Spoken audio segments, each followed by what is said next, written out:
It's another day, the sun is shining. Got to know what's going on around you. Wake up, it's the time to motivate your mind. Come with me, let's make this moment brighter. Wake up with the Bahamas and sunrise. Come on and wake up with the Bahamas and sunrise. Wake up with the Bahamas and sunrise. Wake up with the Bahamas and sunrise. Hey.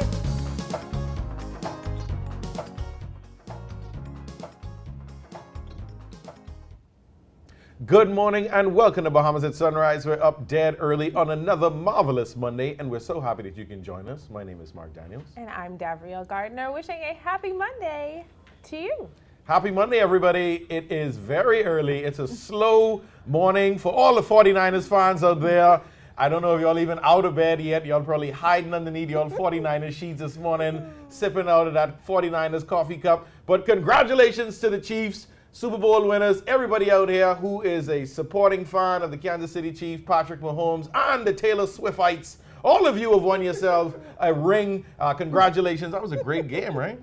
You know, I have to be honest. I watched the first half of the game, and it was rather uneventful, and I just presumed that it would have remained that way. And my husband called me, because he was away. He called me. He was like, "Did you see that?" I was like, "Oh, no, I gave up on the game." Yeah. But before it got very, very exciting. Before it got interesting, people said the game took a turn from halftime. They say from Usher take off his shirt, everything changed from then. They say the script changed, and that was it. They said Taylor Swift say, "Hey, we winning from here on out," and then so it went. But I think it was a good game. It was very competitive. Absolutely. Right? Well, I really enjoyed, I want to say, the concert, which was the particular Super Bowl party that I attended was predominantly, if not all, women. And so we were all here for the Usher concert, which did not disappoint. Focus. I had It's about a football. fantastic time with that, and I just want to say congratulations to Usher, actually, because like at the beginning, he was like, "Mama, we made it." Like you could tell that this was a real career milestone for him, Yeah, and so I really did felt like I knew him, and I felt very happy for him. He joins a long list of illustrious and legendary performing artists who's performed at the Super Bowl halftime. Another one for the books. But just another great game in the bag. Once again, all y'all 49ers out there, I think y'all could call in today. I think they could get a 6. I felt sad for them because they were winning most of the game. They played very, very well. But hey, well, I guess it's saying soccer because then you'd say the ball is round. But hey, it's the best man on the field on a given day. So congratulations to the 49ers. Before we go on, we want to say condolences to the family and friends of Andrea Sweeting. She had passed on this weekend. She has been a light and a beacon of hope to so many in this country and internationally. We have you in our thoughts and prayers to all of your friends and family. And may your light continue to burn bright. Absolutely. Yeah. You can just feel it when everybody talks about her, and it's so endearing and so inspiring. And when you have a matriarch like that who leads the way and then passes on, you feel the gap. But don't worry, she would have left those seeds behind, and all of her friends, her family, her offspring, the grandchildren, all of them who love her. So y'all keep Grammy light burning bright, eh? And then we got to give congratulations to Devin Charlton marching it up, man. Y'all see that? All I see was the gun blaze off, and then she hit the end of the track. That was it. They say that's 7 seconds. I think that was 4 seconds. Record. World record, I right? felt that enthusiasm from her family just watching all those clips. And it's really impressive when you think about it to be a world record holder. So that is no small feat. Super congratulations to her. Congratulations. Right? Do you know what else, Mark? What else? We are 2 days out. This From? is your 2-day warning. From? Everyone. From Valentine's Day. Whoa. I'm in my pink, There you go. courtesy of my wardrobe sponsor, Designer There you Boutique. go. All right. This is your final reminder, especially gentlemen, Valentine's Day is upon us. Get it together, get it together. We got a great show for you today. We're going to be discussing the 2024 Lenten season with Father DeAngelo Bowe and Deacon Rondeno, Rolle. We'll also got the winners in our Super Bowl predictions contest coming up. And Hubert Edwards will be continuing our conversation on the catalyst for advancing Bahamian business. We'll also talk to the winning couple in our Valentine's contest, and we'll be discussing non-insurance of property with the Bahamas Insurance Association. TCL invites you to attend the 25th Annual Grand Bahama Business Outlook, Thursday, February 22nd. Check our website, tclevents.com, for more information and to register for the conference. Now, let's check on weather with Godfrey Burnside.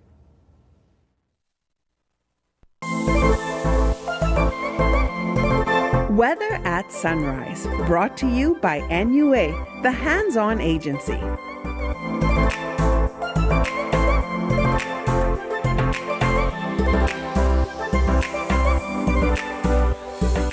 Thank you, Deborah, and good morning, Bahamas. You guys are talking about champions. We're going to talk about the St. John's Green Giants, who won 3 championships in the BISS.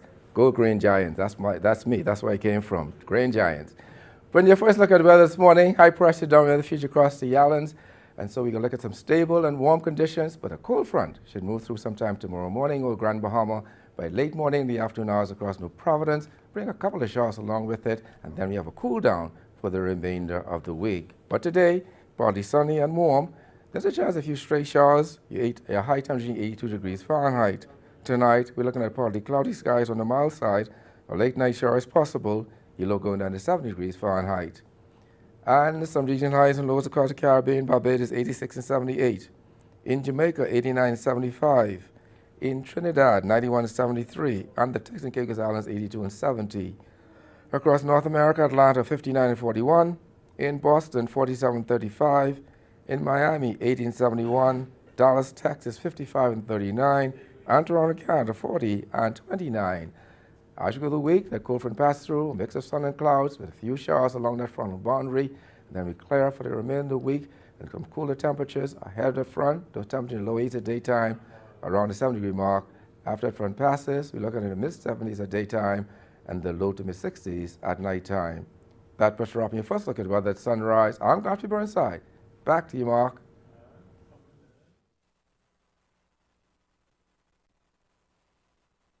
Thank you, Godfrey. Lent for the year 2024 starts this Wednesday, February 14th, and ends on Thursday, March 28th. Here to discuss the importance of this 6-week period leading up to Easter is Father DeAngelo Bowe. He's the rector at the Church of the Most Holy Trinity, and Deacon Rondeno Rolle with the Church of the Most Holy Trinity. Good morning and welcome to Bahamas. Morning, Mark. Morning. How y'all doing this morning? Good, man. How are you? We get, we all call it up. I said, I feel very appropriate this morning. Thank you all for addressing the pod, right? Yes, sir. So tell us, what significance does Lent hold? This is the most penitential season in our churches here, where we call our people into a time of reflection, introspection, to see where we are in our walk with God, and to use this time, this 6 weeks journey, as an opportunity to get right some of those things that we've been struggling with. It's a time of discipline, and you have 6 weeks to put into practice. Anything we can do for 40 days can become a habit and a way of life. Sounds like a rebooting of the system. Sounds like you're recalibrating all your senses, getting ready for another year. And it seems like that's what Lent does, right? Just kind of put you back on track, reminds you of the importance of fasting, prayer, and almsgiving. So tell us, what is the importance of fasting, prayer, and almsgiving? Well, fasting, it is a form of discipline, self-denial. And it gives us the opportunity. One of the things we do during Lent is to get our people not just to say to fast, but what's the purpose behind it? And as a form of spiritual discipline, what we deny ourselves, we encourage people to be of assistance to others. Prayer is our vehicle of communication with God, to stay in constant contact, communication, hear from God, us talking to Him and with Him. And so this is that time of year for us to really strengthen our spiritual lives. And it sounds like it's not only benefits the person who is observing Lent, but everybody around them, because you're spreading this love, you're spreading this message, you're spreading this energy. Yes, we do it but in a number of ways. We call people into our services, not just with Ash Wednesday. We begin this Ash Wednesday with the imposition of ashes. Remember, man, the Dawa dust. Remember our mortality. We're only here for a time, and we are here to be good stewards. And then our regular Sunday services, but we also have Stations of the Cross, where we walk the last steps of Jesus. We retrace them each Friday during Lent. Another part of our spiritual devotion. It sounds like it's a busy season coming up. So how does Lent prepare people for Easter? It prepares people for Easter in a sense where it is a time, Lent is a time, like we say, prayer, fasting, almsgiving. And it prepares them for Easter when you look at what Christ has done for us. When you talk about the journey that he took discipline where he went into fasting prayer. But then Good Friday brings us this expectation that Easter Sunday, God is risen. It takes the time to know that our faith and our salvation is not tied to his death, but it is tied to his resurrection. So while we take this time to be disciplined, we look forward to the Easter Sunday where we can celebrate his resurrection and what it means for us as Christians. Yeah, you just can't look forward to the fried fish and the buns, you know. Look forward to the message, you know. God is risen, and just, you know, in what ways do you foster your spiritual growth through the season? How do you nurture it? You say that from that spark into a burning flame. Right? Well, for us, we're going to be doing that journey begins on Ash Wednesday, but in our diocese, we start Lent off with our Lenten mission. Mm-hmm. We bring all of our people together. We're going to be starting in Grand Bahama on Ash Wednesday with the Northern Bahamas Lenten mission, and that'll run from Wednesday, Thursday, and Friday. And then we will take it up here on Sunday, the 18th through the 20th. And then we go on to the Turks and Caicos. As we know, the Anglican Diocese is made up of two countries, the Bahamas and the Turks and Caicos. And we're really going to be seeking to get our people in gear for this whole 6 weeks journey through our Lenten mission as our starting point in their spiritual development. So I know when, you know, people talk about Lent, the big thing is, oh, I'm going to give up this thing for 40 days. I can stop eating this. I can stop cussing or whatever it is, right? It's really a focus on giving up something. But just give us some helpful tips for persons on, you know, some observances and practices that they can have in their house on a day-to-day to kind of keep them on track for the Lent season. Well, it's a matter of, you know, one, keeping yourself accountable. Because we always make commitments. Lent, and another time when we do that is for New Year's. Yeah. We come up with resolutions. Mm-hmm. And so a part of it, what we encourage people to do is take on another services. Our church, we offer weekday services, whether it is early in the morning or at midday, to help us in our discipline. Come and attend one of our weekday masses or prayer meeting, because we have prayer ministries in all of our churches. And you can go, I know at Trinity we have Mondays, and then on Thursdays, our prayer group meets. You can come, you can offer prayers for others, you can be prayed for, you can be ministered to in that way. And we have activities for our youth on Friday nights, Joshua Generation, CYM.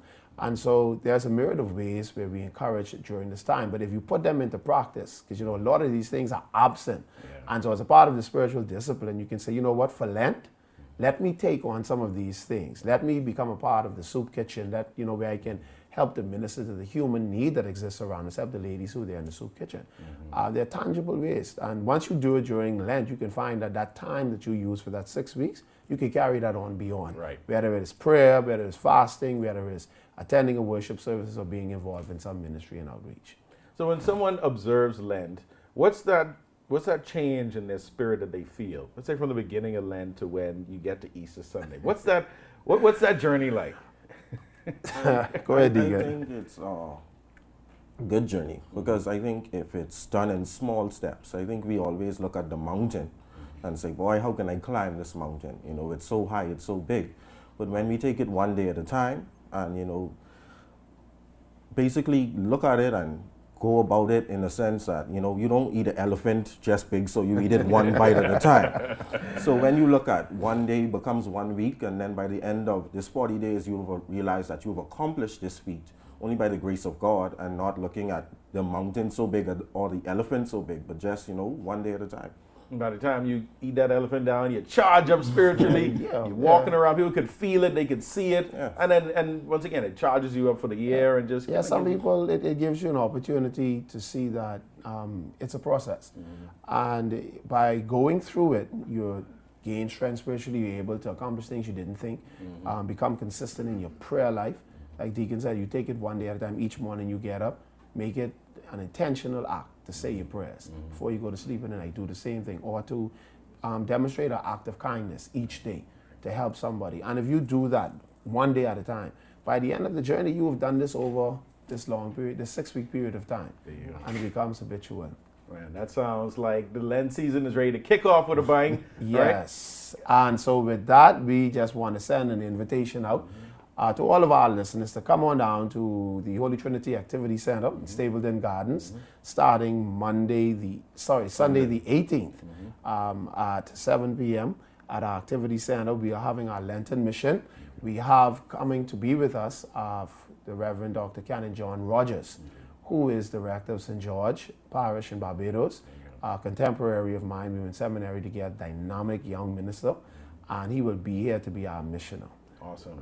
So we want to just invite everybody to come out. Come on down to the most holy Trinity in Stabling Gardens. I grew up in Stabling Gardens, running around there barefoot. I still, my footprint somewhere around there still. So y'all come on down to the most holy Trinity. The Lenten season kicking off. We want to thank you, gentlemen, both for being here this morning, bringing us some light, shedding some wisdom. Looking forward to getting through another successful Lenten season. Yes. Good to be here. Thank you. Appreciate you, bro. You. You're watching Mamas at Sunrise. Y'all put down that fish. No. Wait till Easter Sunday. We'll be right back. Hey, Mom, can you look after Kaylee? Sorry, I'll be out for a while doing my home and car insurance. What? You know there's a newer way, right? A new way. Where have you been?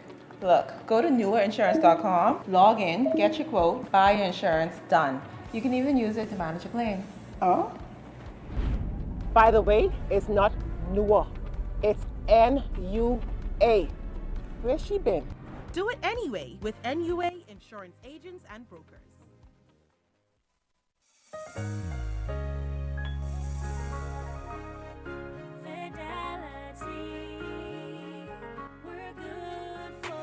We know how important collecting your money can be to the success of your business. Start your relationship with Fidelity today so that we can show you the many options available to you with our merchant services. From click and pay options online to merchant terminals and e-commerce options.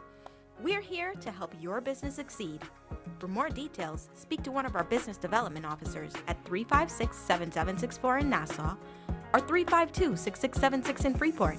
Visit our website at fidelitygroup.com or visit any of our branches.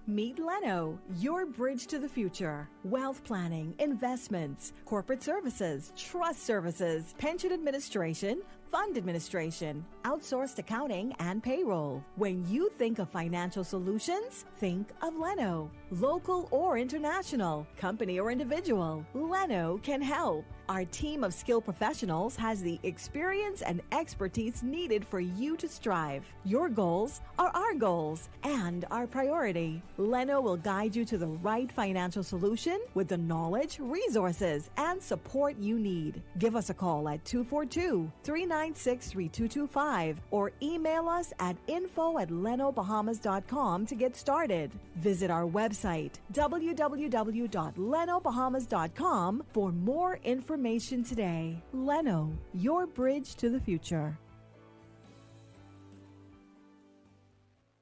Here are 3 young people who stopped attending high school and got disengaged in their educational journey due to the pandemic. Today, they are proudly taking their walk all over the place because they took advantage of BTVI's Smart Start initiative. All high school students in New Providence and the Family Islands can participate in free hands-on learning to improve employability. Learn basic literacy and numeracy skills and earn a BTVI certificate in automotive mechanics, beauty and construction trades, or fashion in only 14 weeks for full-time participants or 24 weeks for part-time. Don't count yourself out. Do what they did and enroll today. Email smartstart@btvi.edu.bs or call 502-6300 so you can take your walk anywhere in life.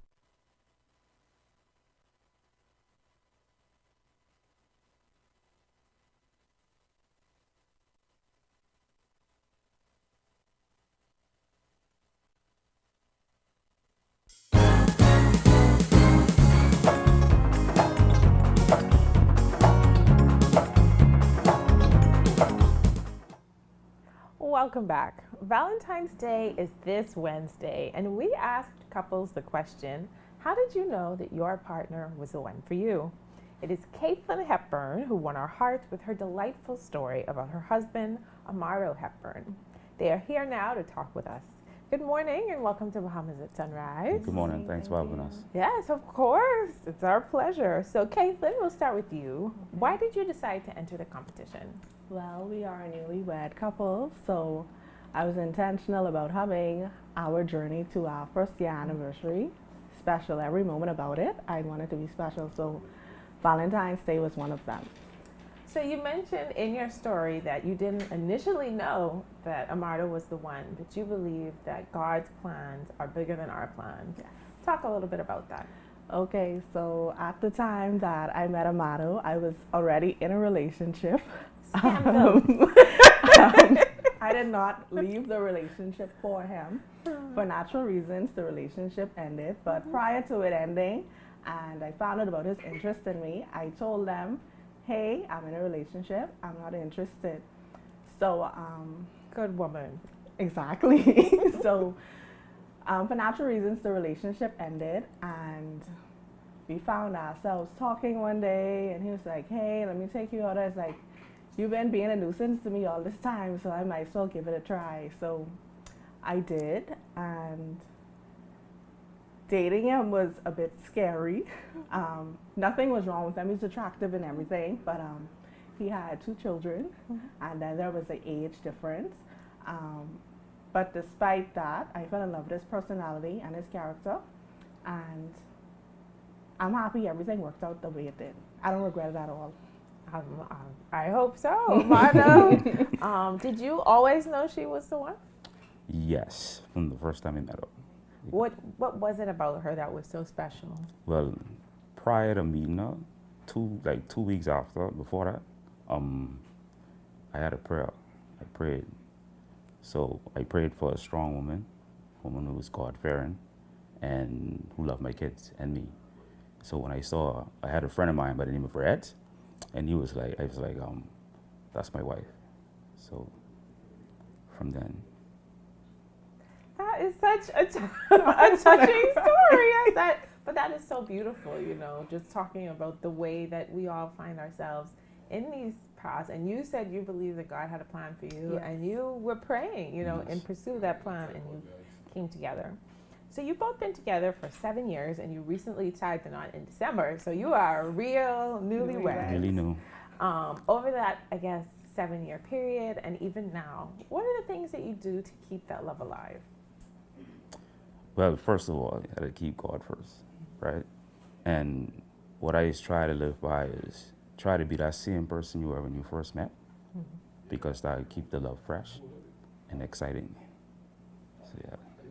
Same question. Okay. Keeping love alive. I feel like keeping love alive also has to do with loving each other over time, because over time people change, and you have to be willing to compromise and love each other despite. And because we're able to do that, we can be intentional about loving each other every day. So yes. I love that. That is excellent, Monday inspiration at this time. So you said that you've been living a life of 1 Corinthians 13 long before your wedding day. Yes. What does that mean? Okay, so life has a way of throwing you some curveballs. Amardo and I had a lot of curveballs. But despite those curveballs, we continue to love each other. And 1 Corinthians 13 talks about love. It defines love. Love is patient. Love is kind. It keeps no records of wrong. It perseveres. It endures. It hopes. It trusts. It believes. It never fails. So despite anything that we go through, back then, and even now, even more now, we're going to continue to do exactly what 1 Corinthians says. Amardo, what does that mean to you?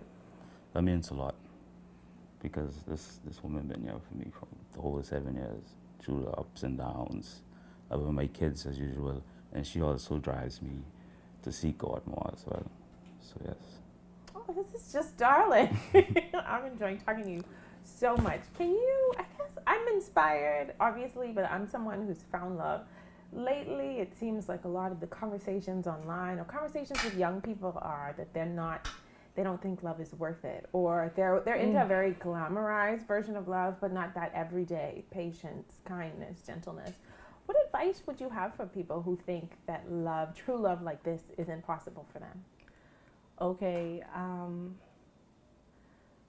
well, like he said, keep God first. You have to have a relationship with God first, because if you don't love yourself, if you don't have a relationship with the Father, I can't see how you can have a relationship, a good relationship with somebody else. Marriage is a covenant. It's a whole different ballgame. It feels good. It's great. What I tell people to do is practice 1 Corinthians 13, because a lot of young people, many of them get married because they don't care for the marriage. They really care about the title. They care about the big day. But then after that, you have an entire life to live. And I asked my parents, because they are a huge part of why I believe so much in marriage. Yeah. My parents been married for 25 years. My mom was 18. My dad was 22 at the time. 5 children later. And before we got married, I said, Mom, Dad, how did y'all keep y'all marriage together so long? And she told me, die to flesh. So I encourage people to die to flesh. And what that means is no matter, even on the good days, even on the bad days, even when he upsets me, even when I upset him, I still will do what I have to do to make sure he is good, his mental space, his spiritual space, his emotional space, and he does the same for me. So I would say, don't give up and focus on yourself, and eventually the right person will come along. But don't give up. The right person exists. You just have to be patient. I feel like I should take up an offering now. We just had our word for the morning, and I see why you won this contest, because you two are just a beautiful couple, and I wish you all the best, and I hope you have a super romantic Valentine's Day, courtesy of us here at Bahamas at Sunrise. This is your voucher for your 3-day, 2-night stay at Comfort Suites Paradise Island, which I hope creates the perfect ambiance for your very first Valentine's Day. Thank you. Thank you so much. And thank you for coming on the show this morning. Yes. Happy to be here. And thank you for watching Bahamas at Sunrise. We'll be right back.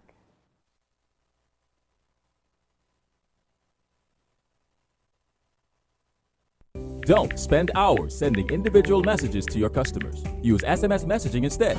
With Alive Business SMS messaging, you can send personalized messages to hundreds or even thousands of recipients instantly. It's quick, effortless, and cost-effective. Plus, it ensures that your messages are delivered directly to your customers' cellular phones, guaranteeing higher engagement. Save time and boost your outreach with SMS bulk messaging. Call Alive Business at 601-8911 in Nassau or 602-8811 in the Family Islands.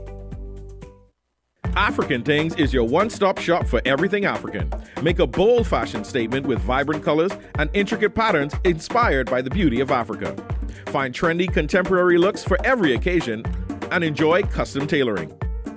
Shop jewelry, purses, art, cosmetics, and much more. African Things is located in the Dugard Plaza, Palmdale, next to McDonald's. Open Tuesday to Saturday, 11 a.m. to 5 p.m. Come get your African Things. One thing, two things, blue thing, all things, things that are small, things that are grand, things that fit just right in the palm of your hand. Fox Hill Nursery, a large selection of garden supplies. If you can see it in your mind, you can find it at Fox Hill Nursery.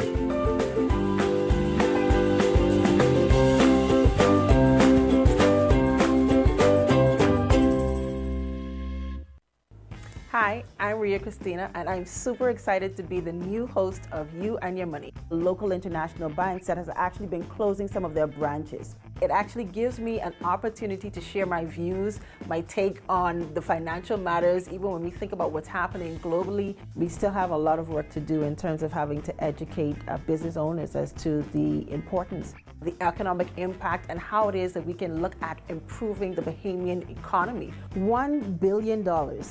That's how much we spend every year importing food in this country.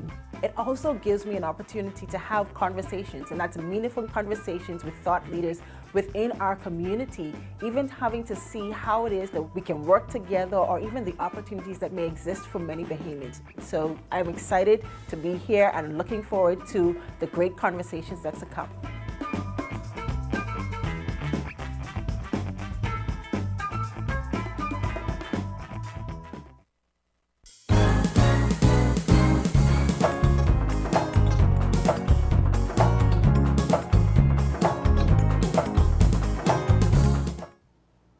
Welcome back. The game is over. The confetti has fallen. The champagne is soaking the locker rooms.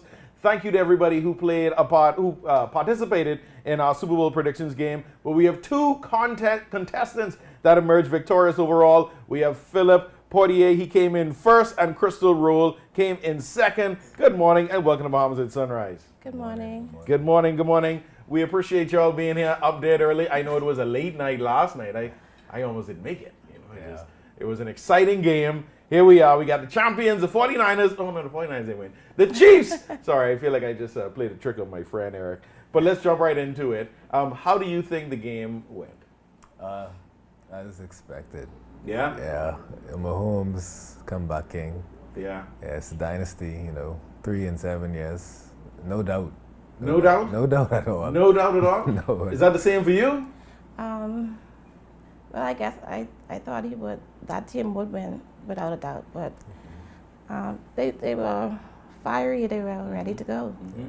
So overall, if we look at just the slate of Super Bowls, where do you rank this in Super Bowl issue? Was it a really good game? Were you entertained? I stopped when I saw the score was 10-3. So when you called me and you said I wasn't excited, I was like, they won? So I already went to sleep. So.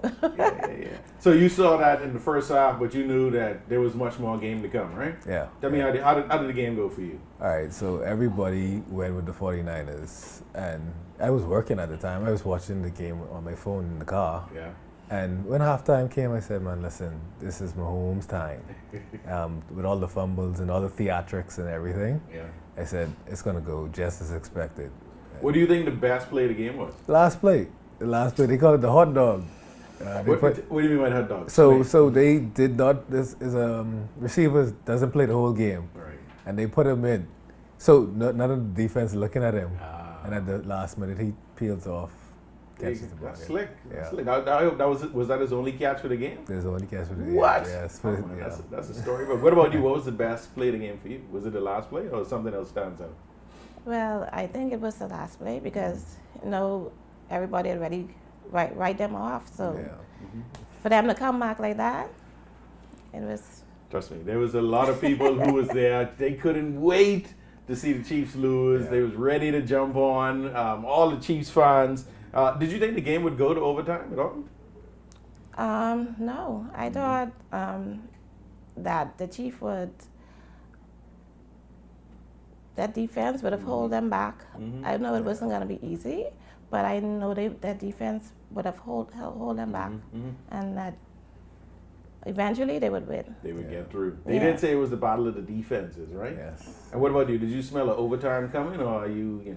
I knew it was going to be a lot of field goals, and when field goals happen, it's going to be a chance for overtime. I'm trying to think when last a Super Bowl game went to overtime. I'm not a football buff. I need someone to tell me last time it went to overtime and somebody won the Super Bowl in overtime. To me, it's almost like going to penalties and you playing soccer, right? It's the end of the game, but it still doesn't feel that fair. But kudos to the winners, to the Chiefs again. So tell us again about this hot dog play. Were you surprised that that's what they call? Well, when I saw the replay, I said, "Wow, Andy Reid is I'm a Eagles fan, so Andy Reid he never lets anybody down. Right. So he planned it the whole overtime. Right. You see, it was like a couple of seconds left, and Mahomes is cool. Yeah. It's like from they got the ball back, it's like they knew. Yeah. Then they got the ball back with like a minute and a half left, and it was just like playing with your eyes closed. Yeah. Do you think that Patrick Mahomes deserves to be the MVP, and why? I do, because he's the GOAT, So. Is he officially the GOAT now? Yes, he's the GOAT. GOAT status? He's past Brady, or he still got a little ways to go? Listen, early in his career, I think he passed him. In my eyes. Yeah, right. Yeah. They got all the graphics lined up. I think before the game even started, they had this graphic of Brady running with the trophy and handing it off to him. It seemed like it's all lined up like a perfect storybook. But he is breaking a lot of records and doing a lot of things for. How old is he? He's in 30 yet, right? I think he's 28 or something. 28, yeah. He's doing good. So I'm going to ask you, what did you think of the halftime show? I don't know if that's a good sign or a heavy sign. I don't know. Are you an Usher fan? No. Oh, well, there you go. No. Well, that says it all, right? I'm not an Usher's fan. Well, are you an Usher fan? I am impressed at that age that he could execute the way he did. Yeah, it's you know, at that level of his career, he still looks like when he first started out. You know, he still got the moves, he still got the voice, and man look like he don't age. I don't know what it is, but maybe it's that money. Yeah, it is. That man look like he's not aging, and he obviously had himself a great time. You know, when you do the Super Bowl halftime show, you added to an illustrious list of legendary performing artists. So I think he did well. Like all of the women around the place seemed to be enjoying it. Y'all are at Darville, or they had a whole party with just women watching the halftime show. So why do you love football? Why do you watch it? You say you're an Eagles fan, but you're still here doing the prediction for the Super Bowl. Yes. So yeah, why do you love football? I just like to feel as if I'm right. I always know the outcome because of the characters. It's almost like a movie for me. You know, starring role and stuff like that, support characters. So I always like to pick the winner to see if I'm right. Awesome. And why do you love football? Well, it's not really my sport, but it's my husband's.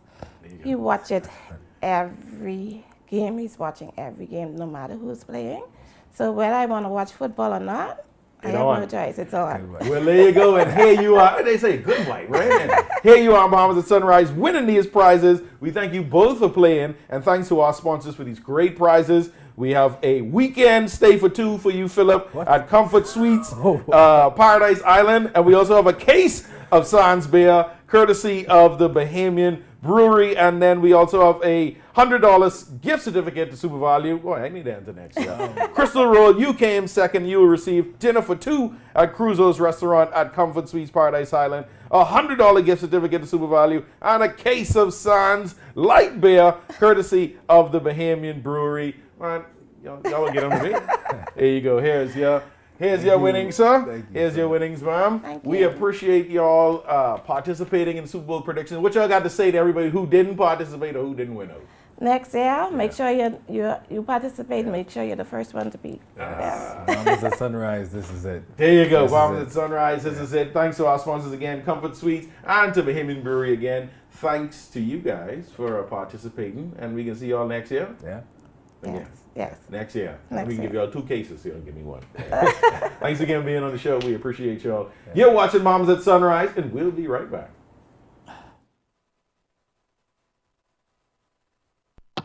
The Euro device is very affordable. It allows you to increase your internet connectivity. You are able to do away with the buffering, say goodbye to the dead spots. It gives them a much more stable connection. Their customers are able to view their digital menus. The establishment is able to stream. It allows for everyone, the customers and the business operators, to have a much more robust and stable internet connectivity.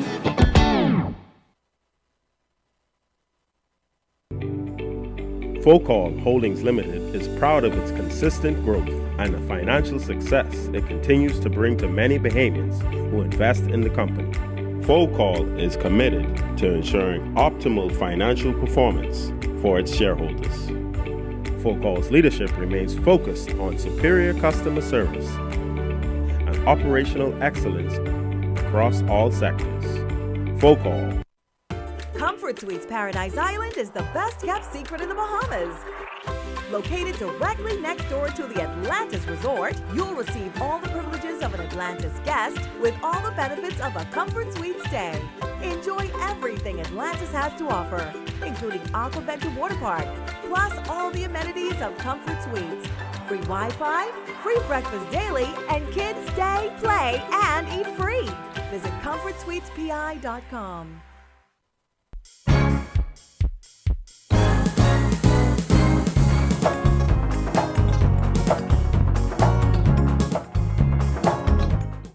Good morning and welcome back to Bahamas at Sunrise. We're up dead early on another marvelous Monday, and we're at the mid-show. Thank you for sticking with us. My name is Mark Daniels. And I'm Darville Gardner, hoping that you are still having a happy Monday. A happy Monday again to all the Kansas City Chiefs fans out there. Having a happy Monday to all the 49ers fans. It's okay. It's just, this thing is going to wear off in a couple of days. You know, y'all ease up on my boy Eric this week, you know, because Eric is going to be on Naughty Show today.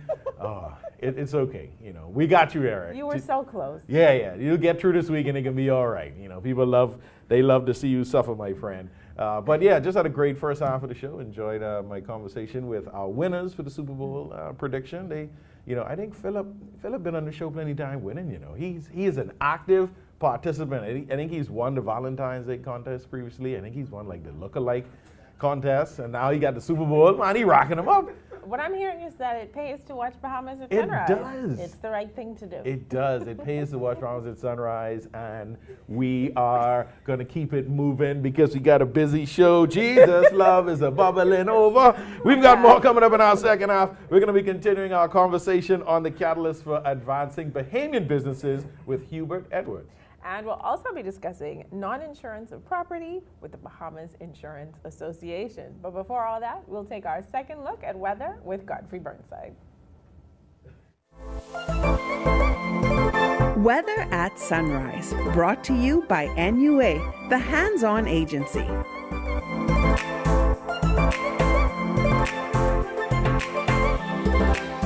Thank you, Darville. Good morning, Bahamas. And your second look at weather at sunrise. High pressure on the dominant the future. It's going to shift towards the east tomorrow. Make way for a cold front moving here sometime. Grand Bahama Amardo in the morning. New Providence by late morning, early afternoon. Into Central Bahamas by evening. A couple of showers along that frontal boundary. So you can expect some showers in New Providence by late morning into the early afternoon. But it'll clear up and cool down afterwards. In the marine forecast today, those winds southeast to south at 10 to 15 knots. Sea 2 to 4 feet northwest Bahamas. Southeasterly at 15 knots, seas 3 to 5 feet. Or the central and southeastern islands. On Tuesday, those winds southwest to west at 10 to 15 knots, sea 2 to 4 feet, but shifting by afternoon northwesterly at 15 knots, sea 3 to 5 feet, over the northwest Bahamas, southwesterly at 10 to 15 knots, sea 2 to 4 feet, or the central and southeastern islands. On Wednesday, winds come northerly at 10 to 15 knots, sea 2 to 4 feet, in northwest and central Bahamas, 10 knots or less, seas less than 3 feet, over the southeastern islands. Your tides. You can expect a high tide at 9:27 this morning. Your next low tide will be at 3:49 this afternoon. High gain tonight at 9:57. Sunset 6 p.m. this evening. Rising on 6:40. UV index 8. Your water temperature is 72 degrees Fahrenheit. And your moon phase, no moon. Your extended look. Expect a cold front to move through tomorrow. I have that front. Those temperatures in the low 80s at daytime, lower 70s nighttime. After that front passes, Wednesday through to Friday, we'll leave a temperature dipping in the mid-70s at daytime and the low to mid-60s at nighttime. That was for wrapping your fun look at weather at sunrise. I'm Godfrey Burnside. Back to you, Darville.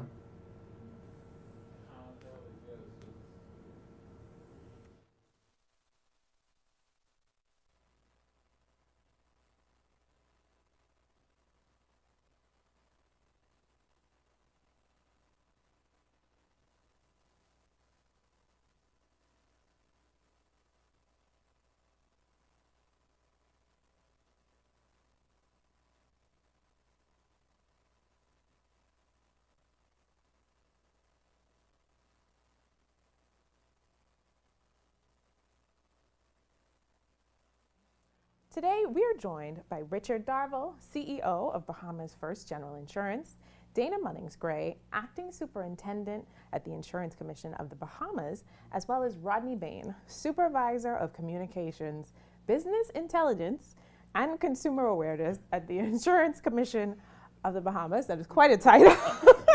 Good morning and welcome to Bahamas at Sunrise. Good morning. Good morning. morning. So we are here to discuss the perceived risks from the lack of awareness regarding non-insurance of property and motor insurance.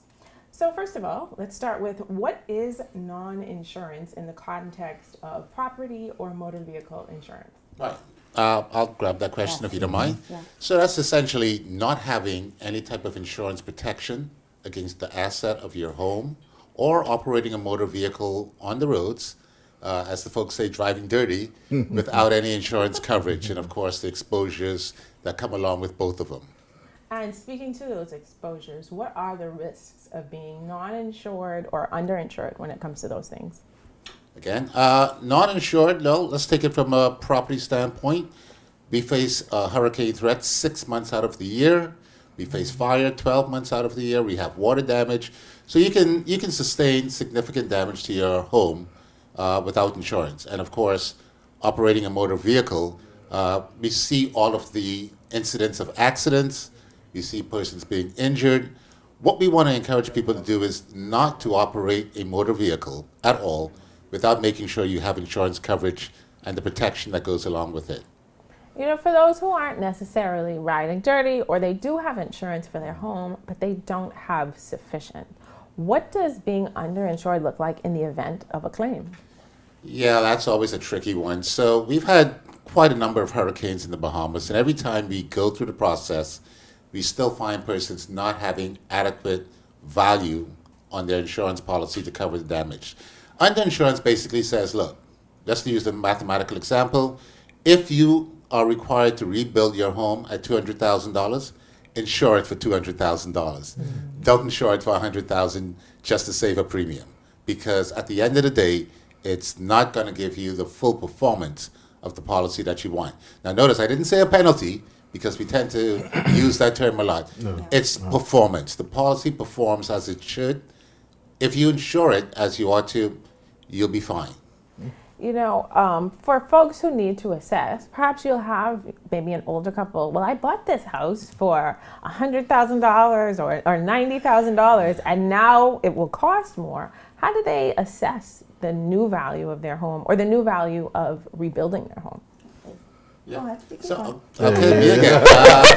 No, I mean, this is where you actually can get in contact with any, I guess, quantity surveyor to give you an updated value of your home. Because you're right, things change, prices of construction change, and you always want to make sure that you have adequate insurance on it. That's something that, as a homeowner, unfortunately, you've got to do, because the insurance company is only going to work on what you've told them. So it's really your responsibility. Go out there, get someone to do the valuation for you, take it into your company and get it done. How often should that process of valuation take place? Well, the way things are going in terms of the price changing, I would say every 5 years is a good benchmark. 7 years is probably stretching it. So 5 years is a good benchmark for you to get out there and just ask the question. Are there any legal implications for persons who lend out their motor vehicle to someone who's not listed on their insurance policy? Oh wow, this is getting fun. We gotta spread it out. So Richard is obviously taking the questions from more the insurer side, right? And so we will deal with it more so on the insurance commission side as the regulator. Yeah. Try and see how much you know so we can talk to him later. Yeah, nothing like having your regulators watch you perform. Yeah, there are implications. I mean, the reality is you can get out there, operate a motor vehicle, have an accident, cause injury or damage to someone's property, and that's all on you if you're not insured. For a couple of $100, you can pass that risk on to your insurance company. Don't take the chance. Just simply put, don't take the chance. Okay. You mentioned. Sorry, and just to kind of jump into that, what we see on the insurance commission side is more so the complaints that come from underinsurance or not being insured. And so in the event that there is an accident, what we would see on our end is the fact that someone is saying, I was in an accident, involved in an accident with somebody that may not have had insurance or had insurance, but I'm now at a loss because either one, they didn't report the accident, or two, they didn't have insurance even though they said that they did. You touched on what you do to step in. Speak a little bit about the role of the regulator. And so at the Insurance Commission, we were establishing legislation in 2005, even though, so enacted in 2005, however, established in 2009. So we're a regulatory agency that has remit of the entire industry of insurance, insurance companies as well as intermediaries. So what we actually do is we ensure the licensing and registration of all insurance companies and intermediaries, to include agents and brokers, salespersons. We also have responsibility for financial regulation, ensuring that those companies are liquid, they have adequate capital in order to carry on, and more importantly, to pay claims. And so we are also a market conduct regulator. So we look at the conduct of our licensees to ensure that there's fair treatment for the stakeholders, i.e. the policyholders. I was going to say, insurance is one of those things that I think it stirs a lot of feelings. Yes, I think from both sides. You know, if somebody feels like they are being treated unfairly in some respects by their insurance provider, what is your role, I guess, in that So one thing at the Insurance Commission, we are here to safeguard not just insurance companies, but the policyholders. So if anybody have any issues with their policy, they come to us just for questions, and we have a complaints department that handles that. And one thing is in our complaints department, we ensure the policyholder understands their contract. So we saw that there was a deficit in that. So in our campaign, one of my many titles, we want to educate our population to say, hey, know your policy, understand the thing you're getting insured for, and don't just say BFG is trying to swing you, but understand that these are the things that you signed up for. So we want to thank BIA for allowing us to come on this platform. And you're going to hear a lot more from us to say, hey, you need to understand your policy, understand the role of the commission, and understand how you can better use, as you say, how it perform how you want it to perform. And finally, how does one become a better consumer as it relates to insurance? And so I would just jump in and say, in terms of being educated, so that's the most important thing. Know your policy, know exactly what you're getting covered, and ensure that you're adequately covered, just so that you can appreciate whether or not your insurance will respond the way that you intended to respond.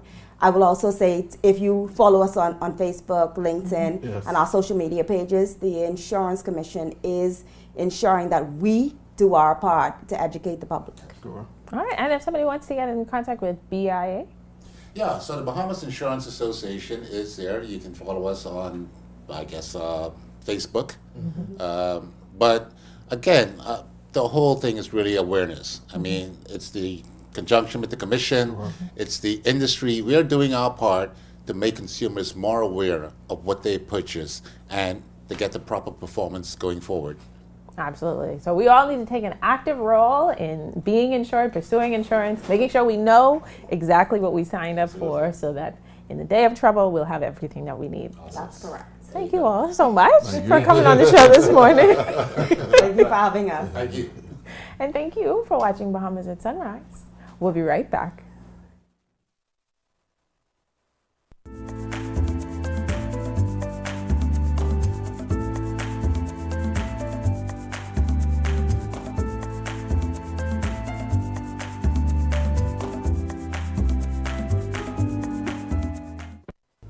Hi, I'm Ria Christina, and I'm super excited to be the new host of You and Your Money, local international banks that has actually been closing some of their branches. It actually gives me an opportunity to share my views, my take on the financial matters. Even when we think about what's happening globally, we still have a lot of work to do in terms of having to educate business owners as to the importance, the economic impact, and how it is that we can look at improving the Bahamian economy. $1 billion. That's how much we spend every year importing food in this country. It also gives me an opportunity to have conversations, and that's meaningful conversations with thought leaders within our community, even having to see how it is that we can work together or even the opportunities that may exist for many Bahamians. So I'm excited to be here and looking forward to the great conversations that's to come.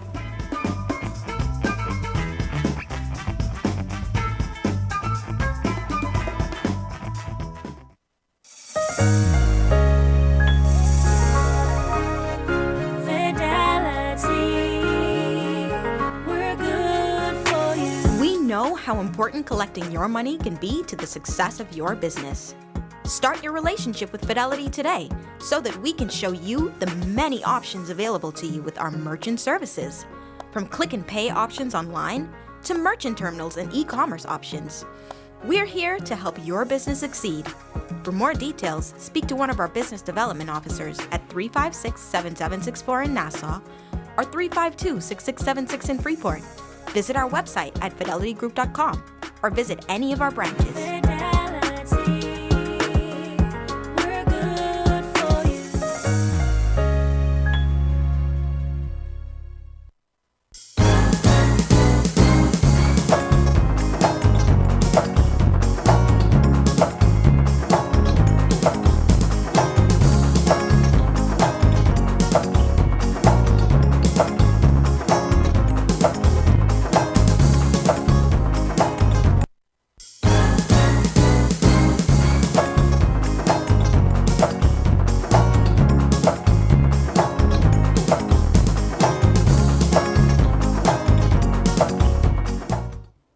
Welcome back.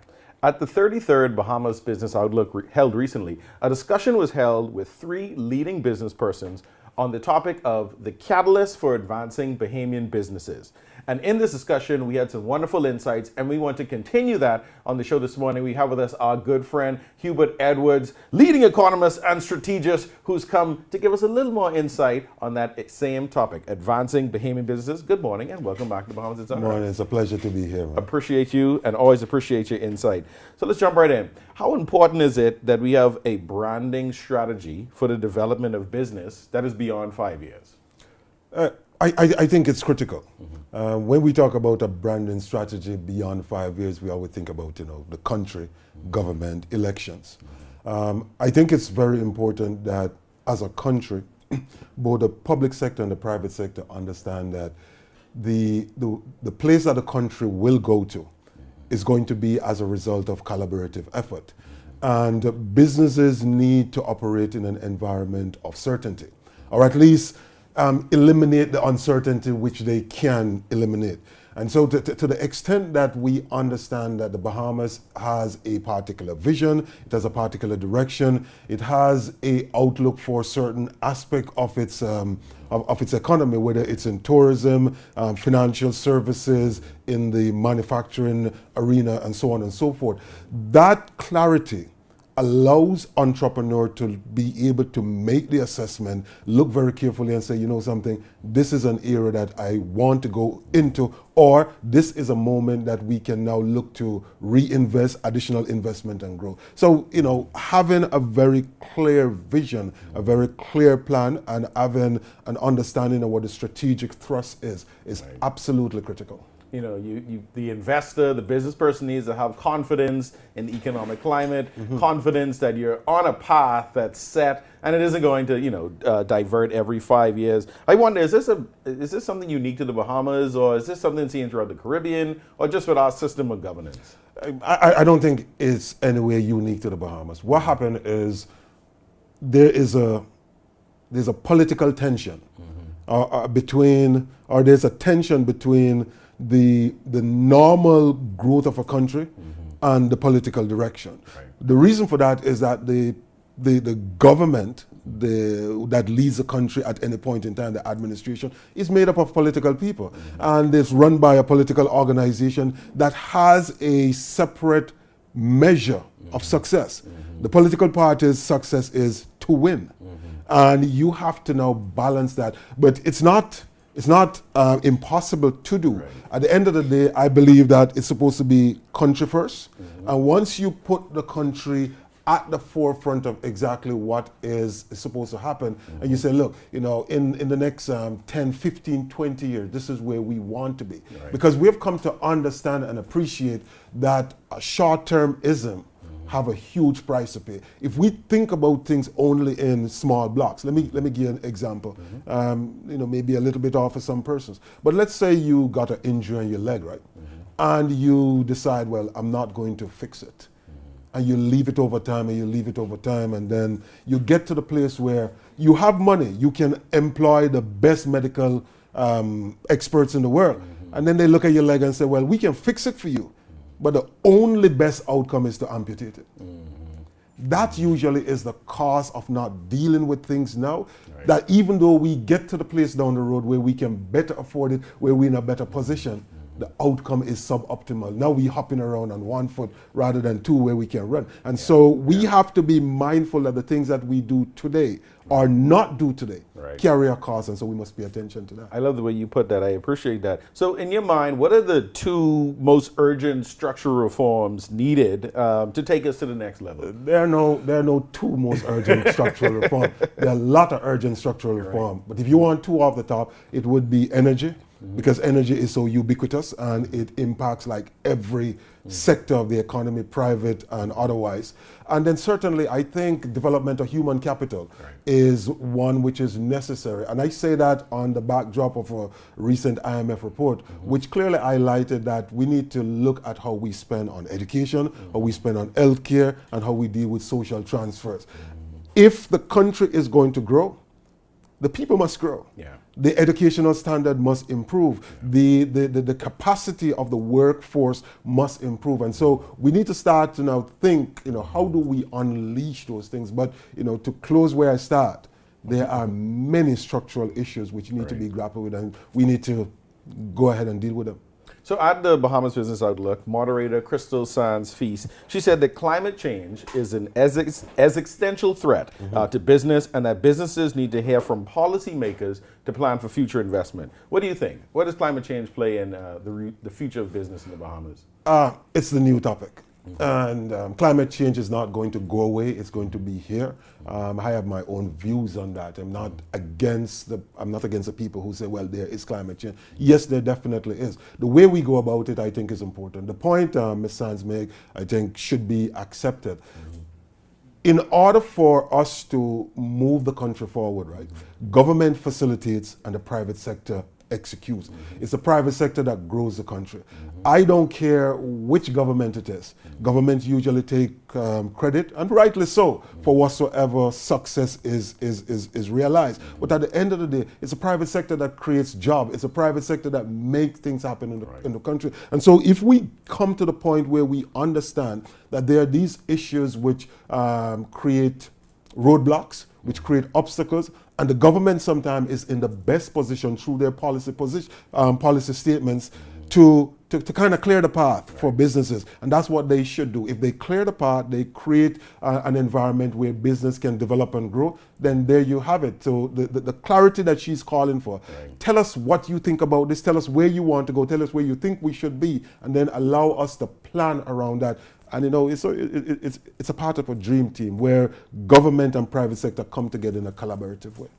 That sounds like a dream, and it sounds like the way we should be working. And I'm hopeful that that's the direction we're moving. It's the way we must work. And the way we must work. Before we wrap up, you recently wrote that policyholders should consider IMF guidelines to improve the economy. Just share with us some of the guidelines that you suggest. Well, the recent Article 4 report basically says the government should do some of the things I said earlier. Look at how we spend money on education, look at its taxation structure, consider the fact that the economy is projected to grow at a declining rate, moving from 2.3% where we are currently to, in 2026-27, 1.5. And that there represents a problem. The government right now, as the report said, the country is in a good position, did some things, the reconsolidation has been positive, but encouraging the government to use this opportunity, because there is some headroom being created, to now reorient its policies, to go back and look at the things which have not worked up to now and fix them, to look at education, to look at energy, to look at the structural problems, to look at state-owned agency, to look at all of the areas that we have talked about over and repeatedly, which are well known right across the board to me, you, and to everybody in government, and to start to ask ourselves a question. If at this point in time tourism is growing or has grown and is performing at the best it has ever performed, but we still have some challenges.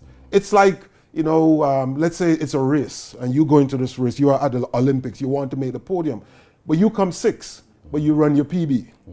You now start to think about, what else can I do? The thing that you can do if you're into track and field is to go sit down with someone who knows this and break your race down, because the execution which needs to be adjusted. So all I'm saying here is simply that the report is there.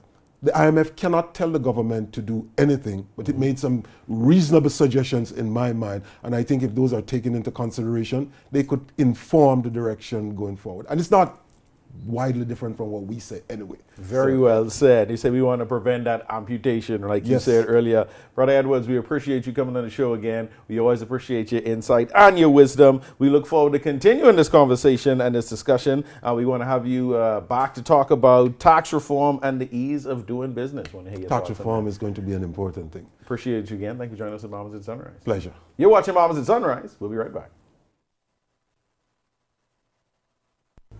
Hi, I'm Ria Christina, and I'm super excited to be the new host of You and Your Money, a local international bank that has actually been closing some of their branches. It actually gives me an opportunity to share my views, my take on the financial matters. Even when we think about what's happening globally, we still have a lot of work to do in terms of having to educate business owners as to the importance, the economic impact, and how it is that we can look at improving the Bahamian economy. $1 billion That's how much we spend every year importing food in this country.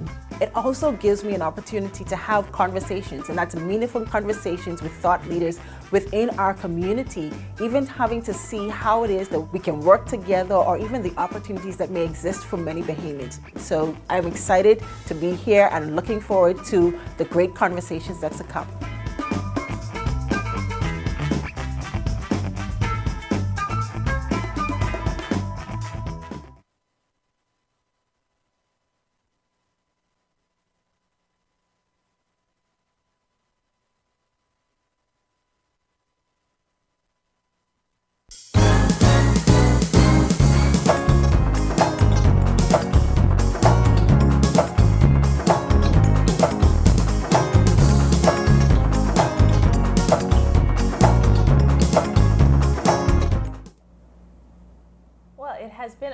Monday here on Bahamas at Sunrise. So many exciting things happening. We were able to celebrate Super Bowl victories as well as love in the air as we come into this Valentine's Day week. Yeah, and Valentine's Day is coming up for those who are at the Brian McKnight concert this weekend. Oh, yes. Carry that love into the week, and you can carry that into the year. And maybe there might be some little Brians and Briannas popping up in a couple of months. I ain't in your business. But thank you for joining us this morning. It's the beginning of a brand new week. Push through all of those perceived obstacles. Let's make it to Friday and enjoy Valentine's. Spread some love, man. Show people you care about them. Little call, little text, little hard candies, little something, man. Do a little something. Spread some love around. Absolutely. You don't have to have a partner to celebrate Valentine's Day. Love on all the people around you. Love yourself. See you on Friday. Thanks for joining us.